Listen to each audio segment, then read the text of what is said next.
കണ്ണൂരിൽ ഒരാൾക്ക് കൂടി ഷിഗല്ല സ്ഥിരീകരിച്ചു. ഇരിട്ടിയിൽ 6 വയസ്സുള്ള കുട്ടിക്കാണ് രോഗം സ്ഥിരീകരിച്ചത്. ഇതോടെ കണ്ണൂരിൽ ഷിഗല്ല ബാധിതരുടെ എണ്ണം 6 അജീഷ് ജയകുമാർ വിവരങ്ങളുമായി. അജീഷ്, കണ്ണൂരിൽ ഷിഗല്ല ബാധിതരുടെ എണ്ണം വർദ്ധിക്കുകയാണ്. ഏറ്റവും പുതിയ വിവരങ്ങൾ എങ്ങനെയാണ്?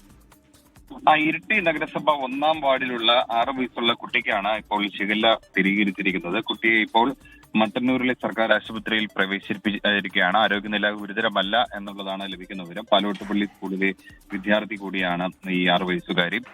വൈകിട്ട് 4 മണിക്ക് അവിടെ ആരോഗ്യ പ്രവർത്തകരുടെ ഒപ്പം തന്നെ നഗരസഭയുടെ നേതൃത്വത്തിൽ ഒരു യോഗം ചേരുന്നുണ്ട്. ആ യോഗത്തിലായിരിക്കും ഇനി പ്രതിരോധ നടപടികളെ കുറിച്ചിട്ടുള്ള കാര്യങ്ങൾ തീരുമാനിക്കുക. എന്തായാലും യോഗത്തിൽ തുടർ പ്രതിരോധ നടപടികൾ, അവിടെ ആ പ്രദേശത്തെ കുടിവെള്ളം അടക്കമുള്ള കാര്യങ്ങൾ പരിശോധന തുടങ്ങിയ കാര്യങ്ങളൊക്കെ ആ യോഗത്തിലായിരിക്കും തീരുമാനമെടുക്കുക.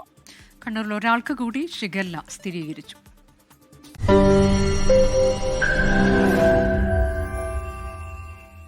ലോകത്തെവിടെയായാലും ഏത് സമയത്തും 24 വാർത്തകളും ഓഗ്മെന്റഡ് റിയാലിറ്റി പാക്കേജുകളും എക്സ്പ്ലെയിനറുകളും വിശദമായി കാണാൻ ഞങ്ങളുടെ യൂട്യൂബ് ചാനൽ നിങ്ങൾക്ക് സബ്സ്ക്രൈബ് ചെയ്യാം.